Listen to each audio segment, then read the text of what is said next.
Hello, I'm doctor Krupajyothi hospital Khammam, మీ సైకాట్రిస్ట్ని. ఈరోజు ఒక షార్ట్తో మీ దగ్గరికి వస్తున్నాను.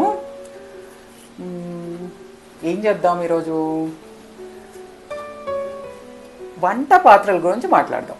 ఓకే, అల్యూమినియం వంట పాత్రలు వలన మనకు ఉపయోగం ఉందా లేదా?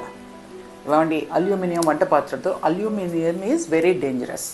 ఎందుకు అనంటే, మనం హీట్ చేస్తున్నప్పుడు, దాంట్లో వంటలు వండుతున్నప్పుడు అల్యూమినియము ఆ హీట్ని ఎక్కువగా కండక్ట్ చేసుకుంటుంది. అది ఫుడ్లో వలన మనకి ఆల్జీమర్స్ డిసీజ్ రావడానికి అవకాశం ఉంటుంది. నేను మానసిక డాక్టర్ని కాబట్టి దాని గురించే నేను మీకు చెప్తాను.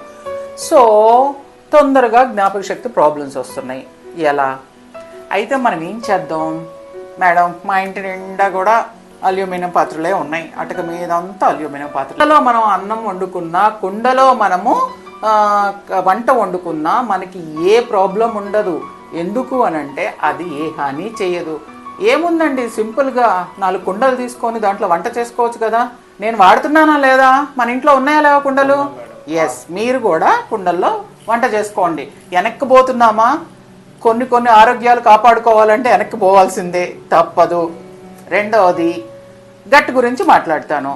ఫెర్మెంటెడ్ ఫుడ్ తినాలి. ఫెర్మెంటెడ్ ఫుడ్ అంటే నేను దీనికి ముందు వీడియోలో ఒకటి చేశాను. ఏంటి అని అంటే, మన బ్రెయిన్ యాక్టివ్గా ఉండాలంటే మనకి మంచి బ్యాక్టీరియా కడుపులో ఉండాలి. మంచి బ్యాక్టీరియా ఉండాలంటే ఏం చేయాలి? మనము ఫెర్మెంటెడ్ ఫుడ్ తినాలి.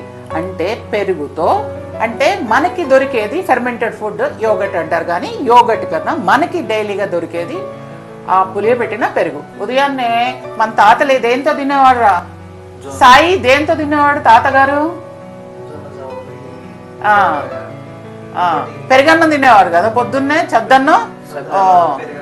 సో వాళ్ళకి ఎంత బ్యాక్టీరియా లోపలుండి ఈ రోజు కూడా తాతగారు 90 ఏళ్ళ 100 ఏళ్ల వయసులో గడ్డి మోగెత్తుకొని వస్తున్నారు. మొన్న కనిపించారు నాకు. మరి వాళ్ళకి ఎందుకు శక్తి ఉంది, మనకెందుకు లేదంటే, బికాజ్ ఆఫ్ మన ఫుడ్ మంచిది కాదే. గో ఫర్ కొన్ని మంచి యాన్షియంట్, అంటే పురాతన కాలంలో మంచి వాటిని మనం గ్రాస్ప్ చేసుకోవాలి. సో దీని వలన మన హెల్త్ బాగుంటుంది, మన ముందున్న తరాలు బాగుంటాయి. ఇలాంటి మంచి టిప్స్ని మనము ఎక్వైర్ చేసుకోవడంలో తప్పే లేదు.